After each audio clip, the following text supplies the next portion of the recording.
जय Shri Shyam. Welcome back to Girdhar family.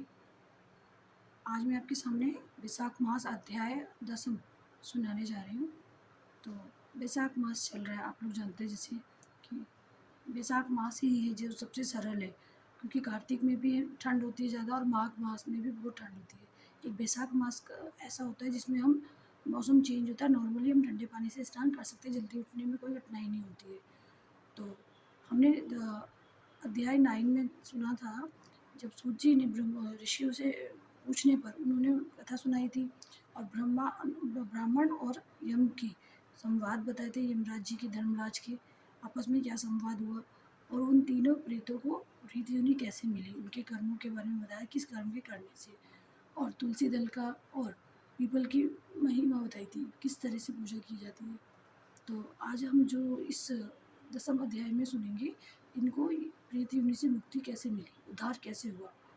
तो इस तरह से गणेश वंदना करते हैं। श्री गणेशाय नमः, ओम गणपताय नमः, गुरुदेवाय नमः, ओम नमो भगवते वासुदेवाय। तो अध्याय शुरू करते हैं।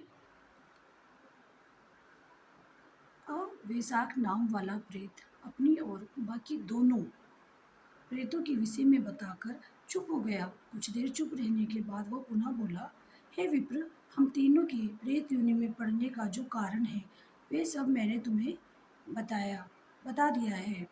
तो अब तुम हम लोगों का पाप सुधार करो, क्योंकि तुम विद्वान हो। हे साधु पुरुष, सुनो। पुण्य आत्मा साधु पुरुष तीर्थों से बढ़कर है। वे शरण में आए हुए महान पापियों को भी नरक से उतार देते हैं। एक मनुष्य जो सदा गंगा आदि संपूर्ण तीर्थों में स्नान करता है तथा एक अन्य मनुष्य जो केवल साधु पुरुषों का संग करता है, उनमें साधु संग करने वाला पुरुष ही श्रेष्ठ है। अतः तुम स्वयं हमारा उद्धार करो। या मेरा एक पुत्र है जो धन शर्मा नाम से विख्यात है। हे साधु पुरुष, तुम उसी के पास जाकर ये सब बातें कहो, हमारे लिए इतना परिश्रम करो। याद रखो, जो दूसरों की मदद करता है, करने के लिए परिश्रम करता है, उसे उसका फल जरूर मिलता है। तो वह यज्ञ, दान और शुभ कर्मों से भी अधिक फल का भागी होता है। यमराज कहते हैं, ब्राह्मण, उस प्रेत का वचन सुनकर धर्म शर्मा को बहुत बड़ा दुख हुआ। उसने ये जान लिया कि ये मेरे पिता हैं और जो नरक में पड़े हुए हैं।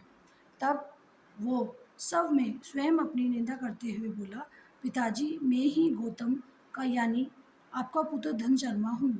मैं आपके किसी काम का ना हो आया। मेरा जन्म निरर्थक है। जो पुत्र आलस्य छोड़कर अपने पिता का उद्धार नहीं करता, वह अपने को पवित्र नहीं कर पाता। जो संतान इस लोक और परलोक में भी सुख का विस्तार कर सके, वही संतान या तनय माना जा गया है। इस लोक में धर्म की दृष्टि से पुरुष के दो ही गुरु हैं, एक तो पिता और माता। इनमें भी पिता ही सबसे श्रेष्ठ माना जाता है, क्योंकि सर्वत्र बीज ही प्राधान्यता देखी जाती है। पिताजी, क्या करूं, कहाँ जाऊं, कैसे आपकी गति होगी? मैं धर्म का तत्व नहीं जानता, केवल आपकी आज्ञा का पालन करूंगा। तो वह अवैशाख नाम का प्रेत बोला, बेटा, घर जाओ और यमुना में विधि पूर्वक स्नान करो। आज से 5वें दिन बैसाख की पूर्णिमा आने वाली है, जो सब इस प्रकार की उत्तम गति प्रदान करने वाली तथा देवता और पितरों के पूजन के लिए उपयुक्त है। उस दिन पितरों के निमित्त भक्तिपूर्वक तिल मिश्रित जल, जल का घड़ा, अन्न और फल दान करना चाहिए। उस दिन जो श्राद्ध किया जाता है, वह पितरों को 1000 वर्षों तक आनंद प्रदान करने वाला होता है। जो बैसाख की पूर्णिमा को विधि पूर्वक स्नान करके 10 ब्राह्मणों को खीर का भोजन कराता है, वे सब पापों से मुक्त हो जाता है। जो धर्मराज की प्रसन्नता के लिए जल से भरे हुए 7 घड़ों का दान करता है, वह अपनी 7 पीढ़ियों को तार देता है। बेटा, त्रयोदशी, चतुर्दशी तथा पूर्णिमा को भक्तिपरायण होकर स्नान, जप, दान, होम और श्री माधव का पूजन करो और उससे जो फल हो हम लोगों को समर्पित कर दो। ये दोनों प्रेत भी मेरे परिचित हो गए हैं, अतः इनको इसी अवस्था में छोड़कर मैं स्वर्ग में नहीं जा सकता। इन दोनों के पाप का भी अंत आ गया है। तो यमराज कहते हैं कि हे ब्राह्मण, बहुत अच्छा कहकर वह श्रेष्ठ ब्राह्मण धनशर्मा अपने घर को गया और वहां जाकर उसने सब कुछ उसी तरह किया जैसे बताया था। वे प्रसन्नतापूर्वक परम भक्ति के साथ वैशाख स्नान और दान करने लगा। वैशाख की पूर्णिमा आने पर उसने आनंद पूर्वक भक्ति से स्नान किया और बहुत से दान करके उन सबको पृथक पृथक पुण्य प्रदान किया। उस पवित्र दान के संयोग से वे सब आनंद में वो विमान पर बैठकर उसी समय स्वर्ग को चले गए। ब्राह्मणों में श्रेष्ठ धनशर्मा श्री श्रुति स्मृति और पुराणों को ज्ञाता था। वे चिरकाल तक सुख उत्तम भोग कर अंत में ब्रह्मलोक को प्राप्त हुआ। अतः यह वैशाख की पूर्णिमा परम पुण्यमयी और समस्त विश्व को पवित्र करने वाली है। इसका महात्मा बहुत बड़ा है। अतएव मैंने संक्षेप में तुम्हें इसका महत्व बतला दिया है। जो वैशाख मास में प्रातःकाल स्नान करके नियमों के पालन से शुद्ध चित्त हो भगवान मधुसूदन की पूजा करते हैं, वे ही धन्य हैं और वे पुण्य आत्मा हैं तथा वे ही संसार में पुरुषार्थ के भागी हैं। जो मनुष्य वैशाख मास में सवेरे स्नान करके संपूर्ण नियमों से युक्त हो भगवान लक्ष्मीपति की आराधना करता है, वह निश्चय ही अपने पापों का नाश कर डालता है। जो प्रातःकाल उठकर श्री विष्णु की पूजा के लिए गंगा जी के जल में डुबकी लगाते हैं, उन्हीं पुरुषों ने समय का सदुपयोग किया है।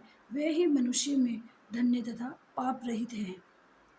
तो वैशाख मास में प्रातःकाल नियम युक्त हो मनुष्य जब तीर्थ में स्नान करने के लिए पैर बढ़ाता है और उस समय श्री माधव के स्मरण और नाम कीर्तन से उसका एक एक पग अश्वमेध यज्ञ के समान पुण्य देने वाला होता है। श्री हरि के प्रियतम वैशाख मास के व्रत का यदि पालन किया जाए तो ये मेरु पर्वत के समान बड़े उग्र पापों को भी जलाकर भस्म कर देता है।